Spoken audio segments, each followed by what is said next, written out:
Malappuram Hema committee report അന്വേഷണ കമ്മീഷനല്ല, നിയമ നടപടിയാണ് വേണ്ടത് എന്ന് ആവശ്യപ്പെട്ടുകൊണ്ട് വിമൻ ജസ്റ്റിസ് മൂവ്മെന്റ് മലപ്പുറം ജില്ലാ കമ്മിറ്റി SP ഓഫീസ് മാർച്ച് നടത്തി.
കുറച്ച് ദിവസങ്ങളായി നമ്മൾ ശ്രദ്ധിച്ചു വരുന്നു.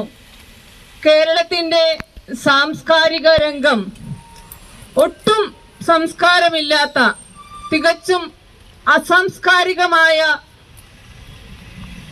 വാർത്തകൾ കൊണ്ട് മലിനമായി കൊണ്ടിരിക്കുകയാണ്. ഹേമ കമ്മിറ്റി റിപ്പോർട്ട് 4.5 വർഷം മറച്ചുവെച്ചത് സർക്കാരിന്റെ ഗുരുതര കുറ്റകൃത്യമാണെന്നും ഇപ്പോൾ റിപ്പോർട്ട് പുറത്തു വന്നിട്ടും അതിൽ വ്യക്തമായ അന്വേഷണം നടത്താതെ സർക്കാർ വേട്ടക്കാരോടൊപ്പം നിൽക്കുകയാണെന്നും വുമൺ ജസ്റ്റിസ് മൂവ്മെന്റ് സംസ്ഥാന പ്രസിഡന്റ് ഫായിസ് പറഞ്ഞു. ഇരകൾ കൊടുത്ത മൊഴികളുടെ അടിസ്ഥാനത്തിൽ തയ്യാറാക്കിയ റിപ്പോർട്ടിൽ കേസെടുക്കാത്തത് ക്രിമിനൽ കുറ്റമാണെന്നും ഏത് മേഖലയിലായാലും സ്ത്രീകൾ വിവേചനം നേരിടുന്നു, ഇത് അവസാനിപ്പിക്കണമെന്നും സ്ത്രീകൾക്ക് അനുകൂലമാണ് എന്ന് പറയുമ്പോഴും തൊഴിലിടങ്ങളിൽ ഏറ്റവും കൂടുതൽ ചൂഷണത്തിനും ലൈംഗികാതിക്രമങ്ങൾക്കും ഇന്ന് സ്ത്രീകൾ ഇരയായിക്കൊണ്ടിരിക്കുകയാണെന്നും ഇത് അവസാനിപ്പിക്കുന്നതുവരെ വിമൻ ജസ്റ്റിസ് നീതിക്കും വേണ്ടി തെരുവിലുണ്ടാകുമെന്നും പറഞ്ഞു. മലപ്പുറത്ത് നടന്ന SP ഓഫീസ് മാർച്ച് ഉദ്ഘാടനം ചെയ്ത് സംസാരിക്കുകയായിരുന്നു അവർ. ജില്ലാ പ്രസിഡന്റ് റജീന വളാഞ്ചേരി അധ്യക്ഷത വഹിച്ച പരിപാടിയിൽ ജനറൽ സെക്രട്ടറി ബിന്ദു പരമേശ്വരൻ, അസീന വഹാബ്, സുഭദ്ര വണ്ടൂർ എന്നിവർ സംസാരിച്ചു. സെലീന അന്നാര, ഷിഫ കാജ എന്നിവർ പരിപാടിക്ക് നേതൃത്വം നൽകി.